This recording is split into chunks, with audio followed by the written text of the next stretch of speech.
I was in surgery when my colleague collapsed in the hallway, just outside the operating room. 62 years old, brilliant cardiologist. His wife was standing 20 feet away, and she froze.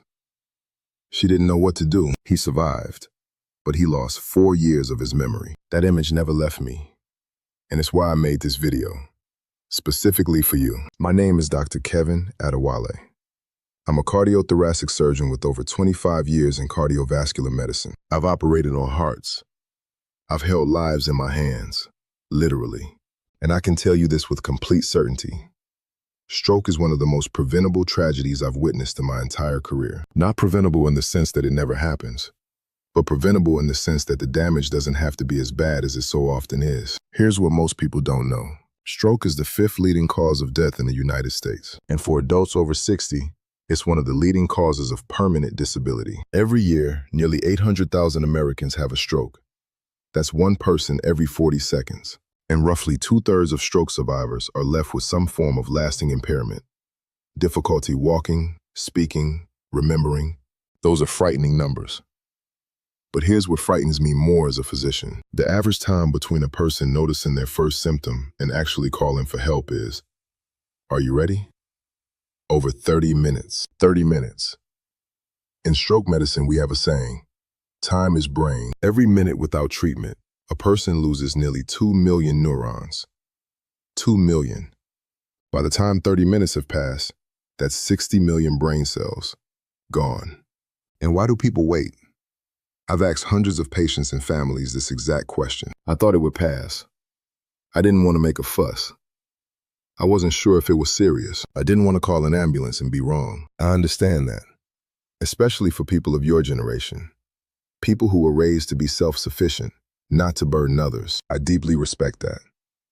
But stroke is the one situation where waiting is the most dangerous thing you can do. So today, I want to give you something practical, something you can remember, something that takes 3 minutes to learn and could save your brain, or the brain of someone you love. Let me explain something that changed the way I think about stroke. And I believe it would change the way you think about it too. When a stroke happens, a blood vessel in the brain either bursts or gets blocked. Blood stops flowing to part of the brain. And brain tissue, unlike muscle, unlike skin, brain tissue does not recover well from oxygen deprivation. It starts dying within minutes. But here's the part that gives me hope. Right around the damaged area, there's a zone we call the penumbra. Think of it like the edge of a fire. The center is already burning, but the edges, they're still salvageable. Those cells are injured, stunned, struggling, but they're alive. And if blood flow is restored quickly enough, many of them survive. That's the brain you get to keep. The penumbra can survive for roughly 3 to 4 hours in some cases.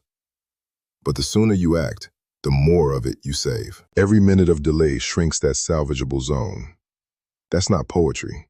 That's neuroscience. So when I say 3 minutes matter, I mean the 3 minutes you spend recognizing what's happening and calling for help. Not 3 minutes of treatment, 3 minutes of decision. That decision is what opens the door to treatment. Treatment that can dissolve a clot, restore blood flow, and preserve your function. You are not overreacting. You are protecting your brain. You may have heard of FAST. It stands for face drooping, arm weakness, speech difficulty, time to call. It's a good system. But in my experience working with older patients, it's not complete enough because stroke in people over 60 can look different. And I don't want you to miss it. So let me give you the expanded version. I call it B FAST. The B stands for balance. A sudden loss of balance, feeling like the floor tilted, like your legs stop cooperating. That can be stroke, not dizziness from standing up too fast. A sudden, unexplained loss of coordination. The E stands for eyes. Sudden blurred vision, double vision, or losing sight in one eye, even briefly. That's a red flag. People often dismiss this. It passed in a few seconds. Yes, and that passing episode may have been a mini stroke warning you, a warning that a bigger one is coming. Then comes fast as you know it. Face. Ask the person to smile. Does one side droop? Arm. Ask them to raise both arms. Does one drift downward? Speech. Ask them to repeat a simple sentence. Is it slurred, strange, or suddenly impossible? And here's one more that doesn't fit the acronym, but matters enormously for older adults. Sudden, severe headache. Not your usual headache. A headache that feels like something exploded inside your head. That can signal a hemorrhagic stroke, a burst blood vessel. Do not lie down and hope it passes. Can I ask you something? If you felt any one of these symptoms right now, just one, would you call immediately, or would you wait 10 minutes to see if it gets better? I genuinely want you to think about that answer, because your honest answer tells you what you need to work on today. All right, you've recognized the symptoms. You've made the call, or someone has made it for you. Now what? What do you actually do with your body while you wait for the ambulance? This part matters more than most people realize. And there are some things people do instinctively that can actually make things worse. First, sit or lie down carefully. Do not stay standing. If you feel unsteady, lower yourself to the floor if you must. A fall during a stroke causes injuries on top of a medical emergency, and that complicates everything. Second, position matters. If you are conscious and breathing normally, sit upright or lie on your side, not flat on your back, on your side. This is important because stroke can sometimes affect swallowing. Lying flat on your back increases the risk of choking. Think of it as the recovery position. On your side, knees slightly bent, head supported. Third, and this is critical, do not eat or drink anything. Not water, not your morning medication, nothing. I know that sounds strange, but stroke can impair the swallowing reflex without you realizing it. What feels like a normal sip of water can go directly into your lungs. Wait for the paramedics. Now, the medication question. I get asked this constantly. Should I take an aspirin? Here is my honest answer as a physician. Do not take aspirin unless a dispatcher or doctor tells you to. Why? Because not all strokes are caused by clots. Some are caused by bleeding in the brain. If you take aspirin during a hemorrhagic stroke, you make the bleeding worse. The paramedics need to determine which type of stroke you're having before any medication is given. And finally, stay as calm as you can. I know that's easier said than done, but elevated blood pressure from panic can worsen a stroke in progress. Slow, steady breathing, in through the nose, out through the mouth. Focus on that until help arrives. Let's talk about the phone call itself. Because how you make that call, what you say in the first 15 seconds, directly affects how quickly you receive care. Call emergency services immediately. In the US, that's 911. In the UK, it's 999. Do not call your family doctor first. Do not drive yourself to the hospital. Call emergency services. Ambulances carry clot-dissolving medication and stroke protocols. Your car does not. When the dispatcher answers, say these words clearly. I think I'm having a stroke. Or, I think this person is having a stroke. Those specific words activate a stroke protocol in most emergency systems. The response changes. The right team gets mobilized. Then give your address. Speak slowly. Repeat it if asked.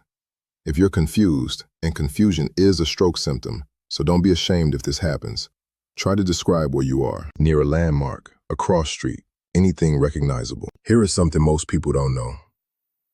Stay on the line. Do not hang up after giving your address. The dispatcher is trained to keep you calm and monitor your condition. They are your lifeline.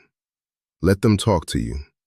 Even if you can't respond clearly, leave the line open. One more thing. If you live alone, and many of my patients do, unlock your front door before you sit or lie down. Paramedics lose precious minutes when they can't get through a locked door.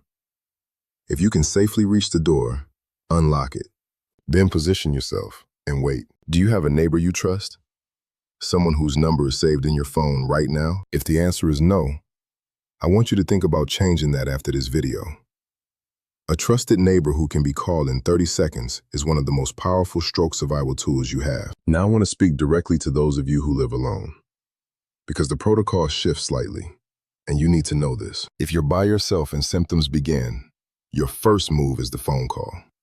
Not the door, not telling someone, the call. Do it immediately, before anything else, because your window of clarity may be short. Stroke can progress quickly, and you want that call made while you can still speak. After the call, unlock the front door. Come back and position yourself safely near it if you can. Somewhere visible. If you have a medical alert device, use it.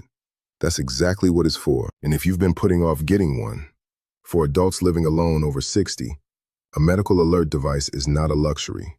It is a genuine life-saving tool. One last thing for those living alone. If you lose the ability to speak before you finish the call, don't hang up. Leave the line open. Dispatchers are trained to send help to an open, silent line. Your silence tells them something is wrong. Stay on.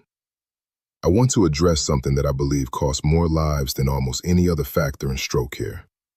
And that's the decision to wait. I had a patient, retired school teacher, 68 years old, sharp as a tack. She woke up one morning and noticed her right hand felt strange, weak, a little numb.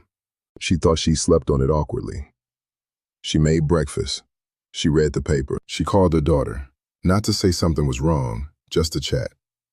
An hour and 40 minutes passed. By the time she arrived at the hospital, the treatment window for clot-dissolving medication had nearly closed. She recovered, partially, but she never regained full use of that hand. She told me later, "I just didn't want to be dramatic." Those words have stayed with me ever since. Here's what I need you to understand. With stroke, there is no such thing as being dramatic. There is only acting or not acting. And the cost of not acting is measured in brain cells, millions of them, that don't come back. A mini stroke, what we call a TIA, or transient ischemic attack, often produces symptoms that disappear within minutes. People feel fine afterward and conclude it was nothing. But a TIA is your brain's loudest warning signal. Nearly 1 in 5 people who have a TIA will have a full stroke within the next 2 days. 2 days. If symptoms disappear, you still call. You still go. You still get checked. The ambulance is on its way. You've done the right thing. Now your job is simple, but important. Stay awake. I know that sounds obvious, but stroke can make you feel an overwhelming urge to sleep. Fight it. Talk out loud if you need to. Count slowly. Describe the room around you. Keeping your brain engaged and your consciousness active is meaningful during these minutes. If someone is with you, ask them to keep talking to you. Keep responding, even if it's just a nod. Breathe deliberately. In through your nose for 4 counts. Out through your mouth for 4 counts. This is not just relaxation advice. Controlled breathing helps maintain oxygen levels and keeps blood pressure from spiking further. It gives your brain the best possible conditions while you wait. Do not let anyone move you unnecessarily. Well-meaning family members sometimes want to lift you, carry you to the car, rush you themselves. Ask them to wait for the paramedics. Moving a stroke patient incorrectly can cause additional harm. The ambulance team knows exactly how to do this safely. And finally, if someone is with you, ask them to write down the time symptoms started. That single piece of information, the exact time, is one of the most important things the medical team will ask when you arrive. It determines which treatments are available to you. If you're alone, look at a clock and say the time out loud. That timestamp could change your outcome. Here is what I want you to truly understand. Not as a surgeon presenting data, but as a human being who has watched too many people lose too much. The brain you have right now, your memories, your personality, your ability to recognize the faces of people you love, that brain is not guaranteed. It is fragile, and it depends, more than almost anything else, on what you do in the minutes before medical help arrives. We have treatments today that were unimaginable 20 years ago. Clot-dissolving drugs that can restore blood flow within hours. Surgical procedures that can physically remove a blockage from inside a vessel. Stroke units, staffed around the clock with specialists who do nothing but this. The medicine is ready. The technology is ready. The question, the only question, is whether you get there in time for it to work. And that window, that precious, irreplaceable window, it doesn't open at the hospital. It opens the moment you recognize something is wrong and pick up the phone. I've seen patients walk out of stroke units with almost no lasting damage because someone acted within minutes. I've also sat with families in quiet rooms and explained why their loved one would never be the same, because an hour was lost to hesitation. You now know what they didn't know. You know, be fast. You know the right position. You know what not to take. You know what to say when you call. You know to unlock the door. You know to note the time. That knowledge is not small. That knowledge is the difference. And you have it now. Right now. Today. Let's bring it all together. Here is what we covered today. 1. Time is brain. Every minute of delay costs you millions of neurons. The 3-minute decision to act is the most powerful thing you can do. 2. Know be fast. Balance, eyes, face, arms, speech, time. And add the thunderclap headache. If you notice any one of these, any single one, you call immediately. 3. Position yourself safely on your side. Unlock your front door and do not eat, drink, or take medication until paramedics arrive. 4. When you call, say the words, "I think I'm having a stroke." Stay on the line. Note the time symptoms began. That timestamp is medicine. 5. If you live alone, make 2 decisions today. Save a trusted neighbor's number in your phone, and seriously consider a medical alert device. Now, I have a question for you, and I genuinely love to see your answer in the comments below. Did you know the Be Fast protocol before today? Because in my experience, most people haven't heard of it, and I think that needs to change. If this video gave you something useful, something you'll actually remember, please share it with your spouse, your adult children, your neighbor. You may not know whose life you're saving when you hit that share button, but statistically, someone in your circle needs this information right now. And if you haven't subscribed yet, please do. Every week I bring you exactly this kind of practical, honest medical guidance. No confusion, no fear, just knowledge that works. I'll leave you with this. You are not powerless in the face of stroke. You never were. You just needed the information. Now you have it. Use it. And remember, everything I've shared today is general medical information based on current guidelines. Every person's situation is unique. Nothing here replaces the guidance of your own physician. Please talk to your doctor about your personal risk factors. That conversation could be the most important one you have this year.